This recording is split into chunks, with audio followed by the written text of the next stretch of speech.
আদিম যুগ থেকে পড়ে থাকা আমার পরিত্যক্ত টেবিলকে নতুন করে রূপ দিতে পড়তে গেছিলাম। পড়তে বসেই বই খুলে দেখতে পেলাম সেখানে কিছু এলিয়েনের ভাষা লেখা আছে, যা আমার দ্বারা পড়া সম্ভব নয়। পরে জানতে পারলাম আমার দাদা এবং ক্রিসের বাবা এগুলো পড়ার মাধ্যমে পৃথিবীতে এলিয়েন এনেছিল। পড়ায় মন দিতে গিয়ে দেখলাম একটি কল আসলো।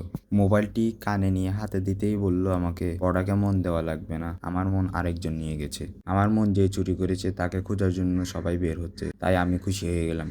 পরে মনে পড়লো আমার থেকে রেডি হওয়ার জন্য 1 সেকেন্ড সময় আছে, তাই আমি এলিয়ানের কাছ থেকে শেখা একটি ম্যাজিক ট্রাই করলাম। এলিয়ানের শেখানো ম্যাজিকটি দ্বারা তাড়াতাড়ি রেডি হয়ে বাসা থেকে বের হয়ে গেলাম। নিচে এসে কিছু খাবার দেখে টেনশনে পড়ে গেলাম। তারা পরে বললো আমাকে টেনশন না করে গাড়িতে উঠে যেতে, কারণ তারা আমার মন চুরি করার মানুষকে ধরতে যাচ্ছে। গাড়িতে ক্যামেরা অন করাই সবাই আমাকে নিয়ে হাসাহাসি এবং ঠাট্টা শুরু করলো, কিন্তু আমি তাদের মানুষ নয়, এলিয়ান বলেই মনকে সান্ত্বনা দিয়ে দিলাম। কিছুক্ষণ পর দেখলাম তারা অনেকগুলো পানির পাশে এসে এই পানি দেখে খুশি হয়ে গেল। পরে আমি চিন্তায় পড়ে গেলাম, পানি তো আমাদের সবার বাসায় আছে, কিন্তু তারা আমাকে একটি নাম বলে সান্ত্বনা দিয়ে দিল এগুলো সাগরের পানি। তাদের মন শান্তি হয় নাই বলে তারা অন্য পানি দেখার উদ্দেশ্যে বের হয়। আরেকটি জায়গায় আসা মাত্র দেখি তারা সকলে খাবার নিয়ে বসে গেছে। পরে শুনতে পারলাম তারা পিকনিক করতে এসেছে। পরে আমি আর আমার চাচ্চু সাগর নামক পানির পাশে দাঁড়িয়ে দাঁড়িয়ে চিন্তা করলাম কিভাবে আমার মন চুরি করার মানুষটিকে ধরা যায়। আমাদের চাচা বাতিজির ইম্পর্টেন্ট মিটিং শেষ হওয়ার পর ঘরের উদ্দেশ্যে রওনা দিলাম।